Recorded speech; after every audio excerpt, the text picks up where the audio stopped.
ಬಾಯ್ಲಿ ಇದು rod Rust ಹಿಡಿದಾಗ ಈ ತರ ರಾಡ್ದು ಡಯಾಮೀಟರ್ ಕಮ್ಮಿ ಆಗುತ್ತೆ.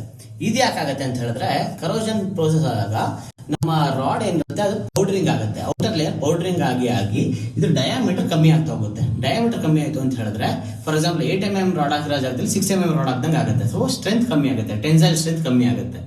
ಇದನ್ನ ರೆಡಿ ಹೇಗೆ ಮಾಡೋದು? ಫಸ್ಟ್ ಕರೋಜನ್ ಈ ತರ ಓಪನ್ ಮಾಡ್ಬಿಟ್ಟು ರಾಡ್ಸ್ ನ ಓಪನ್ ಮಾಡಿದ್ಮೇಲೆ ಕರೋಜನ್ ಫುಲ್ಲು ಕ್ಲೀನ್ ಮಾಡಬೇಕು. ಕರೋಜನ್ ಕನ್ವರ್ಟರ್ಸ್ ಅಲ್ಲಿ ಆಲ್ಕಲೈನ್ ಮೆಟೀರಿಯಲ್ ಯೂಸ್ ಮಾಡಬೇಕು. ಆಮೇಲೆ ಇದಕ್ಕೆ ಕರೋಜನ್ ಇನ್ಹಿಬಿಟರ್ಸ್ ಅಂತ ಕೊಡಬೇಕಾಗುತ್ತೆ. ಸೊ ಕರೋಜನ್ ಸ್ಪ್ರೆಡ್ ಆಗಿದ್ದಾಗ ಅದು ನೋಡ್ಕೊಳ್ಳುತ್ತೆ.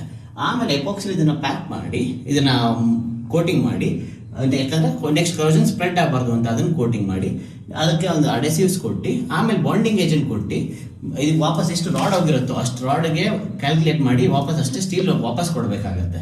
ಆವಾಗ ಟೆನ್ಸೈಲ್ ಸ್ಟ್ರೆಂತ್ ಸ್ಲ್ಯಾಬ್ ಡಿಸೈನ್ ಪಕ್ಕ ಇಂಟ್ಯಾಕ್ಟ್ ಆಗುತ್ತೆ. ಆಮೇಲೆ with bonding agent polymer modified mortar ಅಥವಾ ರಿಪೇರ್ ಮಾರ್ಟರ್ ಪ್ಲಾಸ್ಟಿಂಗ್ ಮಾಡ್ತು ಅಂತ ಹೇಳಿದ್ರೆ ಇದು ವಾಪಸ್ ಇಂಟ್ಯಾಕ್ಟ್ ಆಗುತ್ತೆ. ಇದೆಲ್ಲ ಹೈಲಿ ಟೆಕ್ನಿಕಲ್ ಜಾಬ್ಸ್. ಕರೆಕ್ಟಾಗಿ ಅನಲೈಸ್ ಮಾಡಿ ಎಷ್ಟು ರಾಡ್ ಹೋಗಿದೆ ಅಥವಾ ಏನು ಸ್ಟ್ರೆಂತ್ ಲೂಸ್ ಆಗಿದೆ ಅಷ್ಟು ಸ್ಟ್ರೆಂತ್ ವಾಪಸ್ ಕೊಟ್ಟು ವರ್ಕ್ ಕಂಪ್ಲೀಟ್ ಮಾಡ್ತಂದ್ರೆ ಇದು ಮತ್ತೆ ಇಶ್ಯೂಸ್ ರಿಪೀಟ್ ಆಗಲ್ಲ.